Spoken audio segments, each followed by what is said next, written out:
Hello, my name is Kiriath, and today we're going to do a little ramble for Tuesday. At least it's not Wednesday, you know, it's only a day late. It's not like completely out of the realm of acceptability. Well, I say that most of these rambles are, but it's fine because we're going to take a look at the previews for the 23rd of May. So this is the stuff that's going to be going up for pre-order next week, and as you can tell, there's a large pug-faced lad who is going to be available because it's time for Broken Realms Kragnos. I have to say, I do like that rather nice special edition there. That's what I want to see. The one on the right, the kind of fancy one, screen right, I like that more than just doing a different finish on the cover of books. I just feel like it holds more weight. It's just a bit more visually interesting. If you're going to do some sort of limited edition thing, put a bit more flash into it, if you will. And they have, which is good. Also, he looks way less ugly in that cover than he does in the other one. So that's a bonus as well. He's not quite as it's fine. The model's good. I mean, the model will also be available as well, of course. But yeah, it's fine. It's just his face.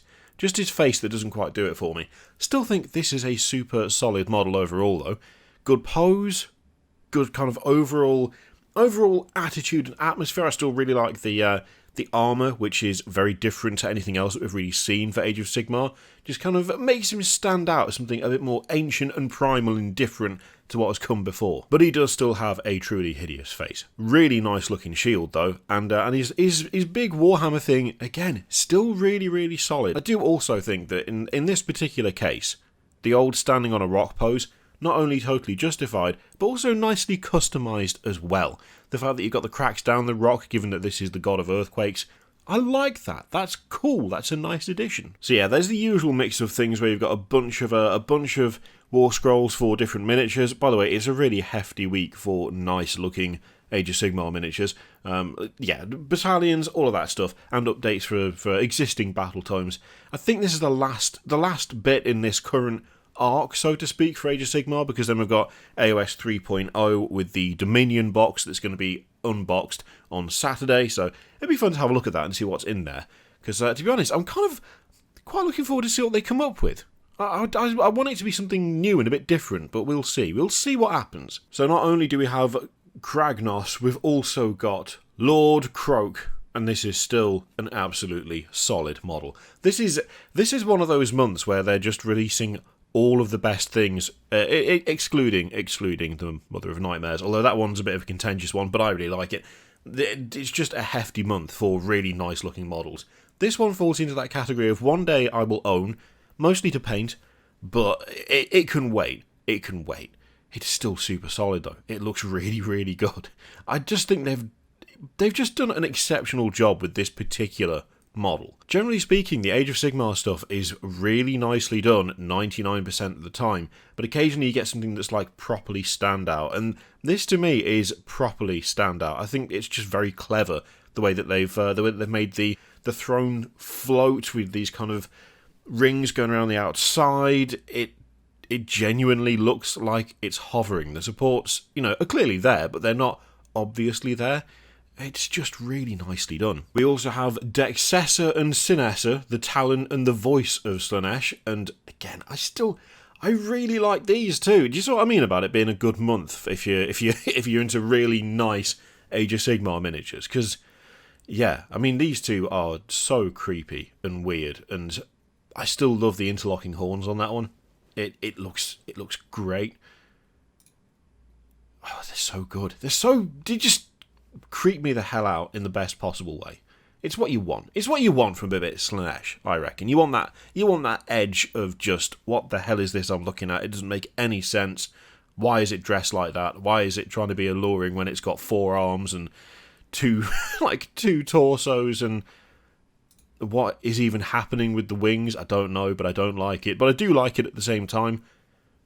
Big old peacock looking job there. They're just the right amount of unsettling for my money.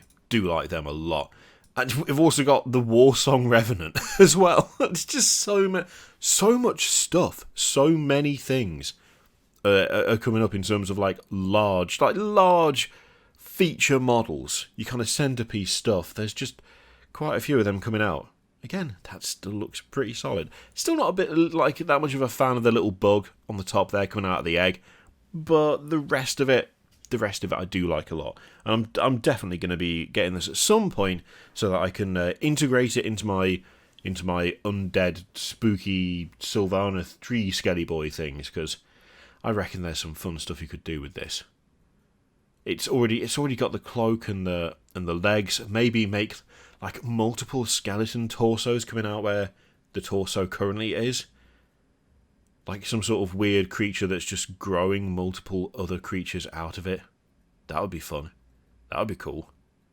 And of course, if you don't want to do that, he's got a cool trumpet. I have to admit, I am mostly looking at this from the perspective of someone who's going to turn it into some sort of weird undead tree nightmare, but still, I can appreciate that it's a decent model in its own right. Of course, we have Galen and Doralia Denst. So if you're looking to make some Inquisitors for 40k, well, you're in luck. You're in luck because these two will soon be available. And the number of people that I've seen who are like, yeah, great, Witch Hunters for Age of Sigmar or whatever. Inquisitors. Just Inquisitors. That's all. Not going to bother doing anything else with them. The thing is, alright, just hear me out. They can clearly pull off this aesthetic, so why don't we have a bunch of Inquisitors in this exact style? In, like, fresh new plastic? Because they can do it. I mean, they won't be thinking to themselves, well, we've done these and therefore we don't need to do any for 40k because people will just convert them. But I'd love to see, some new Inquisitors in this style. That would be awesome. That would be great. Friendly reminder as well that if you're not a fan of the head on the last there, you can get one that's got the proper like Witch Hunter's hat, which honestly I think adds a fair bit. I do like that. It looks decent. But overall, again, they're just super solid models. It just feels like they're just really knocking it out of the park with the overall like quality and consistency of the design for the Age of Sigmar stuff at the moment. It's so nice to see. It's so nice to see, and it's also pretty varied. There's a lot of different stuff going on, a lot of different stuff coming out. We don't have like an extreme bias towards like one faction or another, it feels like. So we also have chapter approved on the way for 40k. So this is the Grand Tournament 2021 mission pack and the Field Manual 2021 Mark II.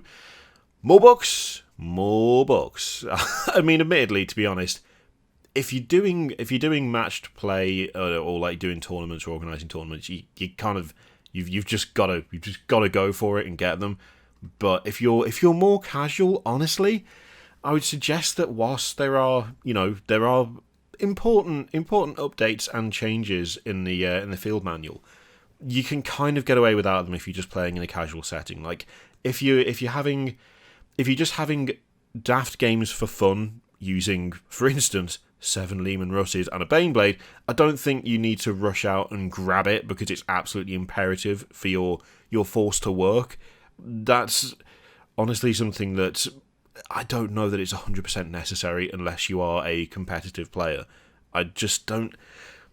You can get around it. You don't necessarily need to rush out and buy that, to be honest. That's my view of it anyway. I have to admit that if there are changes to my stuff, which I haven't even bothered to check if there are, I don't think it makes that much of a difference to me. I'm not in there to absolutely obliterate and to come top of the leaderboard, because I'm not part of any leaderboard, and my games are mostly just narrative fun. So with that in specifics, it's like, get it if you want it, unless you're doing like the competitive thing. I would argue that it's not a 100% like necessary purchase to continue enjoying the game. Now, Black Library wise, we've got Mortis is on the way as an audio book. We've got Gazgul Thraka, Prophet of the Wa, and I don't know why I did it like that. That was terrible. And and I do quite like the cover for this. This looks kind of cool, and it's got the text like kind of on the edge of the pages, not on the binding, on the other side. I kind of like the page edges being a different colour. Although I will say, built a new bookcase recently, and the Reverie, which is a really good Warhammer horror book, it's the only book on there that doesn't have like white or just kind of yellow due to age pages. and it stands out. It really stands out. It's like this one block of red, which bugs me no end. So I like it, but it does look weird. Obviously, this one is limited edition, so there's going to be 2,000 of them, so grab them real quick, or you'll be forced to go to eBay to pay scalpers, which is a likely thing, unfortunately. But what can you do at this stage? I don't know what else they're doing to try and combat it, if anything. We also have Realm Lords as well, and Gotrek and Felix. And I think that's pretty much it. There's a bunch of short stories, and of course the usual stuff on Warhammer Live with the preview for Dominion. Now, a lot of people zoomed in on that end panel there, and were like, "It's the same font as the Horus Heresy, red background, gold lettering, the same font." It's the Age of Sigmar box. It's not Horus Heresy. I've already seen people getting excited about that, and don't get yourself hyped up and excited, because that's not what it is. It is categorically not that, and I don't want people getting really upset when it... Because let's face it, it does look exactly like the style that they use for the Horus Heresy. I'm not going to argue that that's not true, because it is. But that's not what it is, unfortunately. So yeah, there you go. Let's go back up to these two. Give them a bit more screen time. So, plan for the week. I'm going to start doing this so that there's a vague idea as to what's coming out during the week, hopefully. We'll see. One of my kids isn't very well, so if she's having to stay home from school, that means I have to stay with her, and I can't do as much in the way of work, videos, that sort of thing, obviously, because I need to be looking after a 5-year-old. But should things go to plan, we're going to talk about the event-exclusive miniatures in another video later on today. I'm hoping to do one tomorrow where we can have a little chat about the cost of Radakar's court, because, dear Lord, there's going to be another range review during the week. Probably a shorter one. We're going to have a look at the Thousand Suns range, because we're building up to doing the entirety of the Chaos Demons range. So, just a little taster before we get into the main event, so to speak. And, we'll just see what is revealed during the week and see what happens. Outside of that, reactive, proactive, if you will, content creation, if that word can be used to describe anything that I do, in fact. So yeah, that's the general plan. Is there anything amongst this lot that you're looking forward to? Anything you are desperate to get your hands on? If so, let me know in the comments down below. In the meantime, feel free to click all the things, Patreon, video, subscribe, all that stuff. Click it if you like, don't click it if you don't want to. And as always, there's an affiliate link in the description for Element Games, which you can use to support the channel if you would like. I leave it in your capable hands. Thank you very much for watching. I'll see you next time.